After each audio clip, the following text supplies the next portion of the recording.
Mheshimiwa Dr. Samia Suluhu Hassan anathamini, anatambua mchango wa wasanii nchini na kazi mzuri mnayoendelea nayo hapa nchini, na ambayo tumeanza kuona ikileta tija kwa kuongeza pato la taifa letu.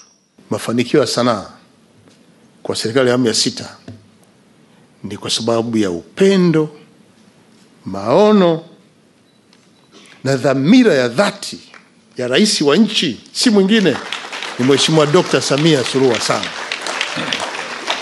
Wasanii mnaendelea kuliheshimisha taifa letu kwa kutekeleza majukumu ya sanaa hapa nchini, na kila mmoja kwa nafasi yake, kwa aina yake ya sanaa, mmeendelea kuburudisha, kuhamasisha, kuelimisha, kuonya, lakini pia mnafanya kazi kubwa ya kufungua fursa za ajira kwenye sekta zenu. Serikali yetu ya awamu ya 6 ambayo pia imeendelea kuipa nafasi sekta hii kuwa ni sehemu ya ajenda ya maendeleo ya taifa letu.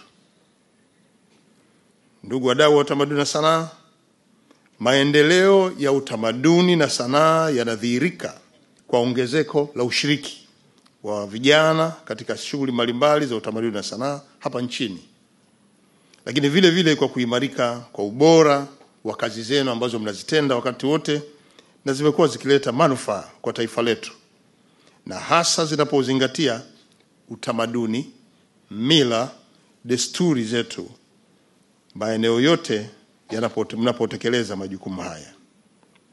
Hii ni fursa mzuri ambayo inapanua wigo wa utamaduni na sanaa nchini, lakini pia inawapatia wasanii fursa ya kupata kipato binafsi.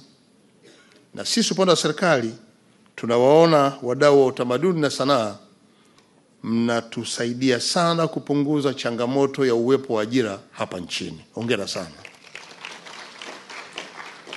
Sambamba na kuanzishwa kwa mfuko, serikali imeendeleza mikakati mbalimbali ya kuboresha sekta kama ifuatavyo. Moja, kuongeza bajeti kwa kila mwaka, ambapo katika mwaka wa fedha 2023/24 bajeti ya mfuko iliyoidhinishwa ilikuwa ni shilingi bilioni 1.6 ikilinganishwa na shilingi bilioni 3 zilizotengwa katika mwaka wa fedha wa 2024/25.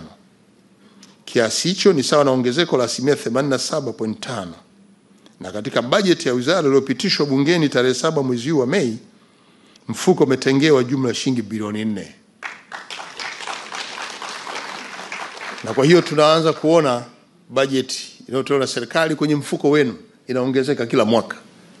Tunaamini kama mwaka huu bilioni 4, mwakani sio 5 tu, inaweza kwenda mpaka 6.